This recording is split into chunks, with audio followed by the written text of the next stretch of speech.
Coming up right now on Lifestyle Magazine. It used to be restricted to Las Vegas and Atlantic City, but now casinos seem to be popping up everywhere. And with the convenience of the internet, many people make gambling a regular part of their lifestyle. For some, it's a trap that snares them into addiction. You'll meet people who know just how powerful that addiction can be. And now the hosts of Lifestyle Magazine, Mike and Gail Tucker. Thank you and welcome. Our first guest is Director of Training for the California Council on Compulsive Gambling. Please join me in welcoming Mr. Mark Lefkowitz. Thank you for being here, Mark. Thank you for having me here today. Oh, you bet. Listen, tell us, what is a problem gambler? Well, problem gambling could be any kind of problem related to gambling. Somebody doesn't have to be addicted necessarily to have a problem with gambling. Generally, problem gambling are generally people with financial problems due to their gambling. They tend to max out their credit cards, or they start borrowing money because they figured they're going to most gamblers think, and especially problem gamblers think, that if they gamble long enough, they're going to win it all back. They're going to hit it, yeah. So sometimes it's financial, but it could also create marital problems. It could also create legal problems or work problems. But generally, these are the people that haven't yet crossed over to the line to what we call compulsive or pathological gambling. Pathological compulsive gambling, excuse me, is more like drug or alcohol addiction. Okay. Those are the people that sort of have to gamble. Okay. Those are the people that don't weigh the consequences out and will keep gambling and gambling. Regardless of the cost. Regardless of the cost, generally until all their money is gone. Does that even mean that they would resort to such things as maybe an alcoholic or a drug addict would, which is stealing from other people, breaking the law in order to support their habit? Yeah. In the late stages of gambling, of problem or compulsive or pathological gambling, we see a lot of legal issues because gamblers, I tend to like to think they're a little different than the drug addicts or alcoholics because they believe generally most of the crimes are white-collar crimes, either embezzlement or, if something's, crimes of opportunity.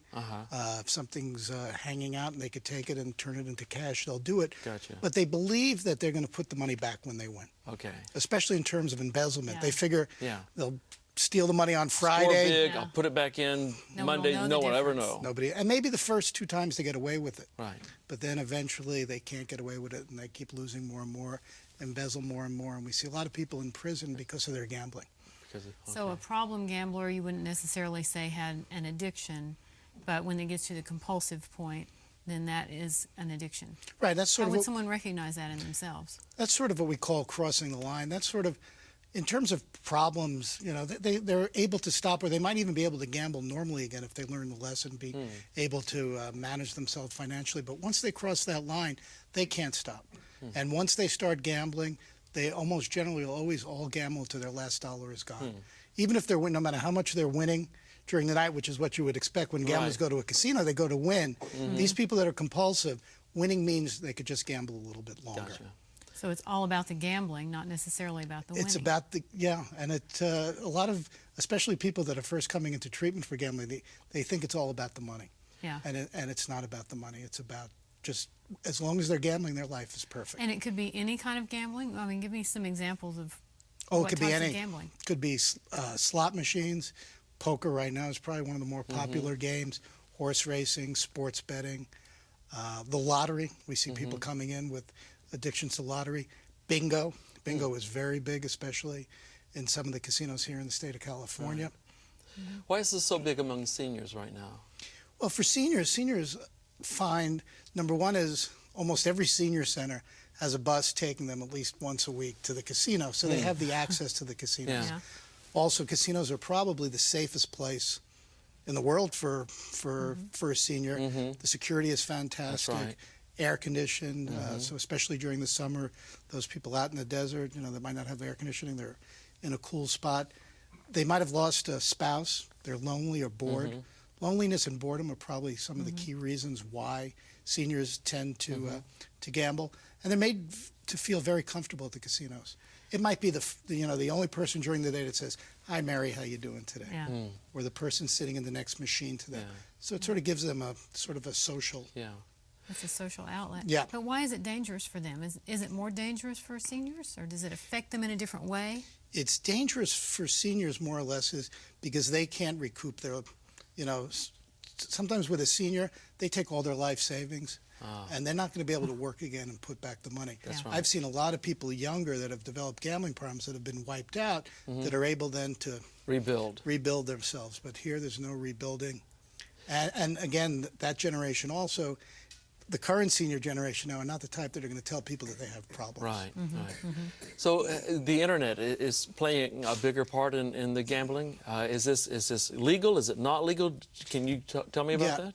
The gambling on the internet is illegal with the exception of horse racing. Okay. Horse racing is the only legal internet wagering in the United States. Huh. So all others are illegal. And some laws that came up in terms of financing the internet. Right now, probably the most popular game on the internet is Texas Hold'em. Okay. It started off with sports betting as sort of what a lot of offshore sports betting sort of what built it. But now they say more hands are played on the internet on poker than in all the land casinos for Is the whole that year right? in just one day. Well, it's so easy. It's right there in your, It's in easy. your Click, house. click, you're on, and you can play. That's But, interesting. Yeah, but they've changed some of the banking laws to make it a little bit more difficult. And we've seen a decline in the internet, in internet gambling over the last maybe 6 months. But we're starting to see maybe some third party. They're trying to figure ways There's always around a way, it. yeah. Yes. There is help, though. Gamblers Helpline. Can you tell me something about that? Yeah, we have a helpline, 1-800-GAMBLER, 1-800-GAMBLER, and it's a 24-hour day, 365 days a year helpline. It's answered by all master's level or higher people in addiction. It can be answered in any language, and those people are really good at being able to assess whether or not somebody's got a problem, and they will refer them. Almost 98% of all the people that call that number refer to either Gamblers Anonymous or Gam-Anon. Gam-Anon is a program for family members of people with gambling problems. Hey, I really appreciate this information, and it is obviously a lot more that we could be asking you and a lot more information to share, but we're kind of pressed for time right now, so we're going to move on. Coming up after this break, you're going to hear from a woman whose gambling addiction ruled her life. Could her story be yours? Stay with us. We'll be right back. We learned English. Your kids can too. Just watch Hello Channel.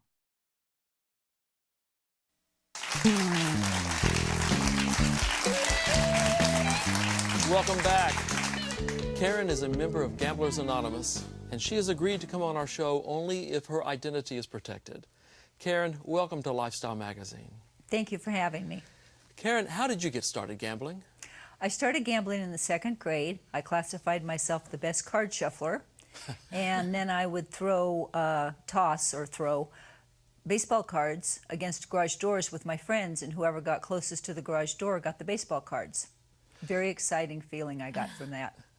Really, you felt excited to be able to do that, and what was the feeling there? I can't even describe it. It was just like a euphoria. It was just exciting, especially when I won the cards. Well, after that, what was the next step in your process for gambling?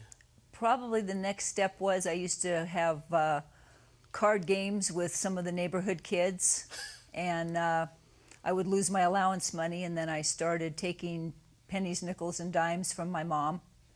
And when I was in junior high school, I would shoot craps with the boys in the co-ed locker room, and it kind of escalated from there. Got married young, got married in Las Vegas, and spent a lot of time at the slot machines in Las Vegas. Is that right? So what's the worst that it got for you? It got to the point where I came home right before Christmas, and I had played cards. I had been playing cards all night. I had 2 children at the time, and when I walked in, my husband said to me, because this had been going on for some time, he said, "I hate to make Christmas miserable for you, me, and the kids, but if you don't get some help, you're not going to be here for Christmas." Wow. That had to be a cold awakening for you, right? It was a real cold awakening. I told him, I said, "I've been telling you to get me help." And he said something real important that I didn't realize till later. He says, "You can't help somebody that doesn't want to help themselves." And until that morning, knowing that I had to go to I had to find another home, I looked in the phone book and found Gamblers Anonymous, and I gave them a call, and I attended my first meeting. Is that right? What was it like to walk into that first meeting? When I walked in, I was scared. I pictured guys in visors. I didn't know what to picture. I had no idea what it was all about. And I sat down, and they started talking, and they wrote this little book. It's called our combo book. And I started reading it, and I knew they wrote that book for me because I could identify with everything in the book.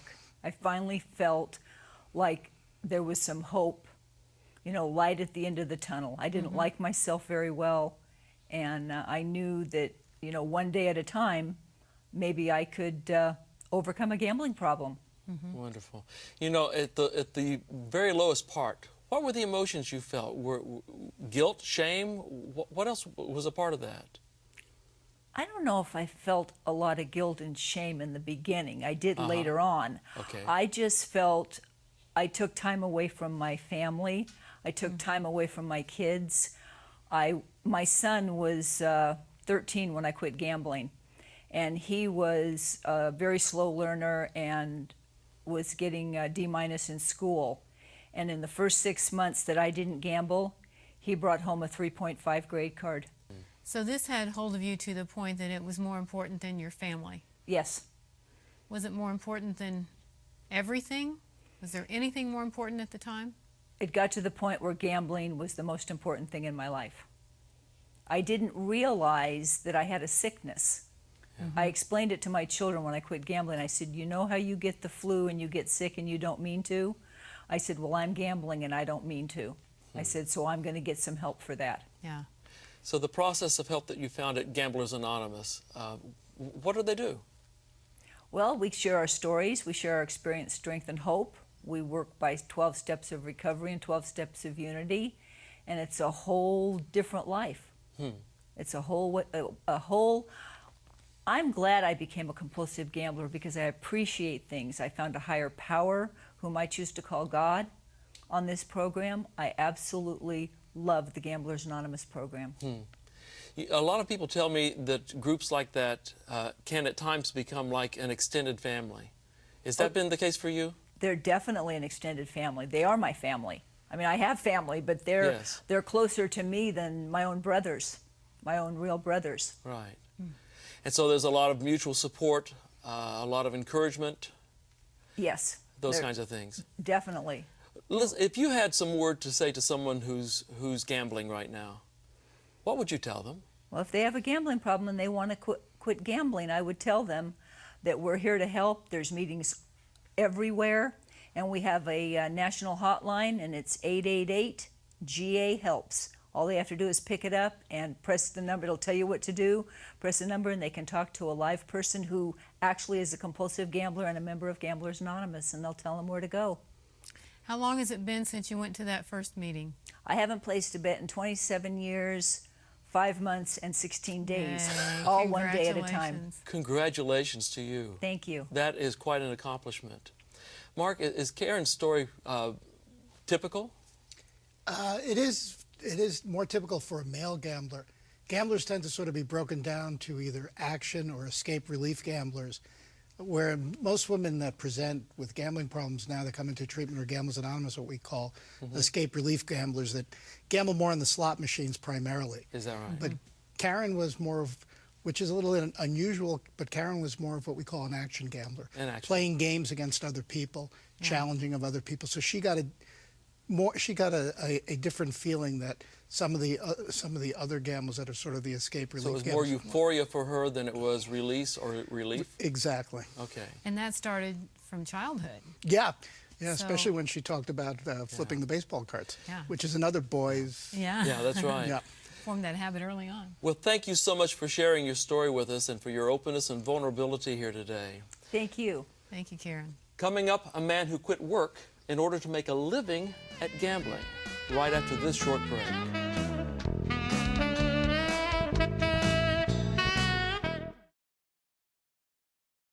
Learn English and have fun on Hello Channel.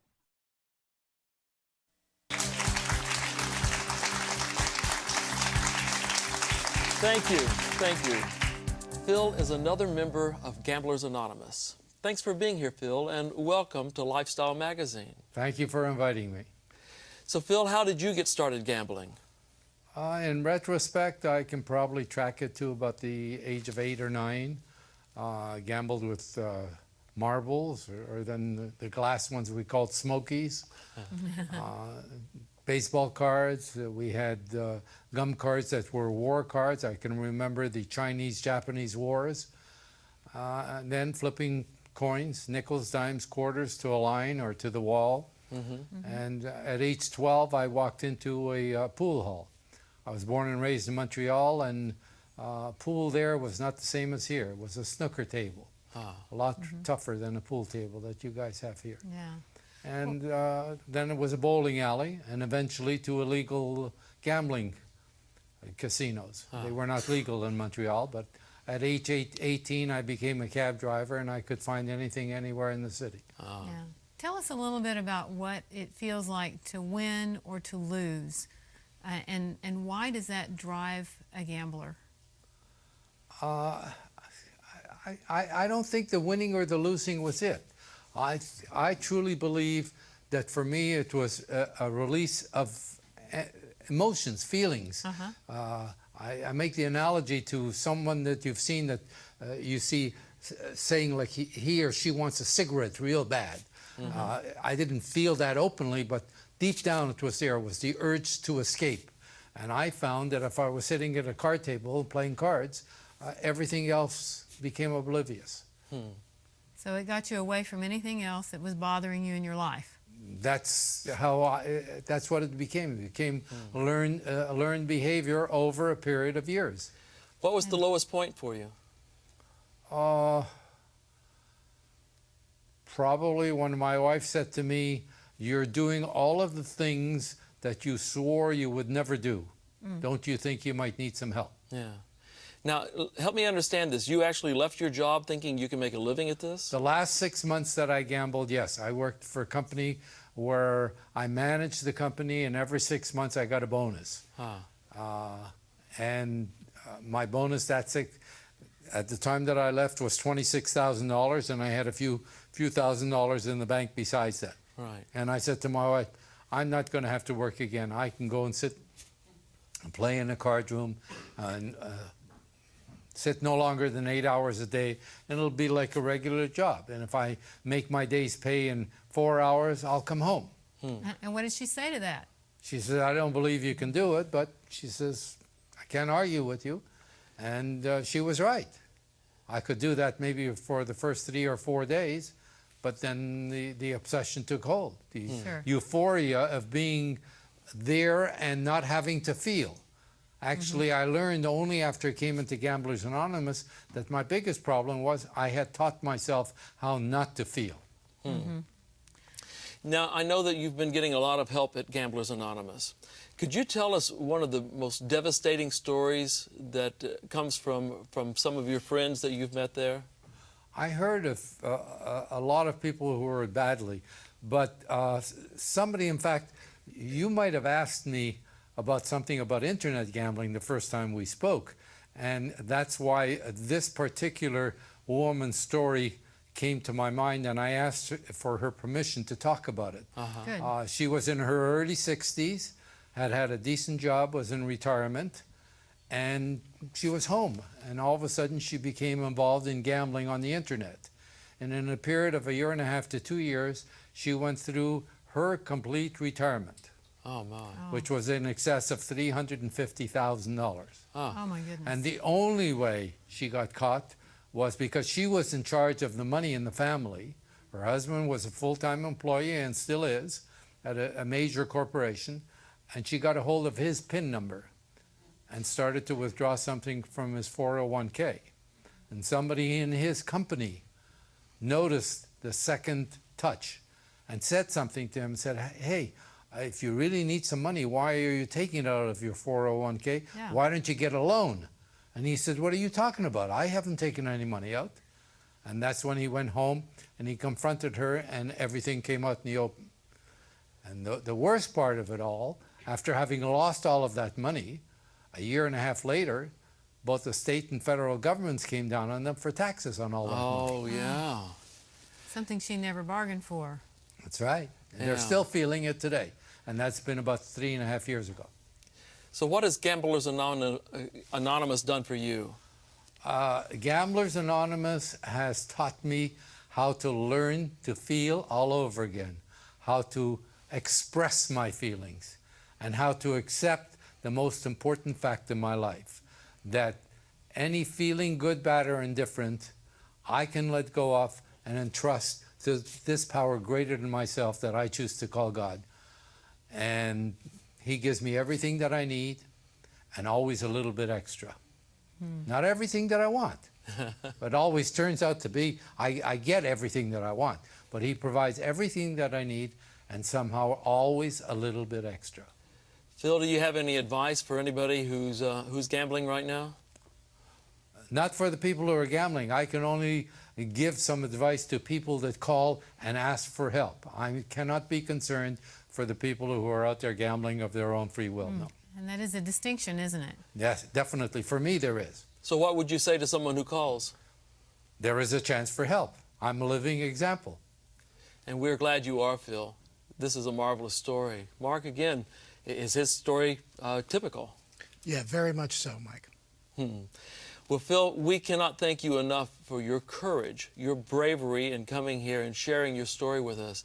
It is my belief that your story is going to help a lot of people, and that your openness and vulnerability will convince someone out there who's got a problem that maybe there is help available for them. And we're going to be right back with a final word right after this.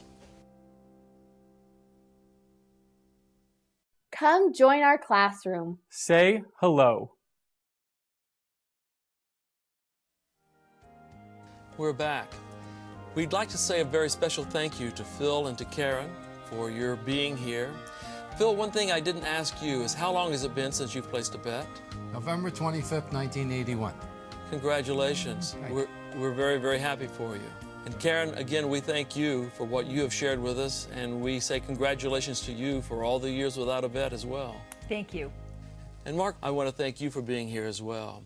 If anyone watching this program thinks you might have a problem, please call the number, get some help. Our special thanks to you for watching us today. And if you'd like to have more information on this program, check out our website at lifestyle.org. And until next time, take care of yourself. We'll see you soon.